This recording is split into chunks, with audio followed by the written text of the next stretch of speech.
kuna mtu ndani ya nyumba ama hakuna mtu, Mtume anasema toa assalamu alaikum kwa sauti. Mtume anasema mtu anapoingia nyumbani kwake, kitu ya kwanza anaomba dua ya kuingia nyumbani. Iwe ni nyumba yako isiyo nyumba yako, soma dua ya kuingia nyumbani. Bismillahi walajna wa bismillahi kharajna wa ala Allahi rabbuna tawakkalna, ambapo leo waislamu wengi hii dua haijui. Mtu anaingia ndani ya nyumba, anaingia bila dua, anaingia bila salam, anaingia na sheitan ndani ya nyumba, yeye mwenyewe hana habari.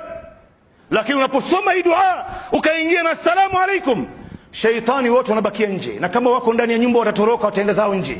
Mtume anasema unasoma hii dua, alafu unapoingia ndani ile nyumba unatoa assalamu alaikum kwa sauti, unawaambia watu assalamu alaikum, iwe kuna mtu ndani ya nyumba ama hakuna mtu. Mtume anasema toa assalamu alaikum kwa sauti.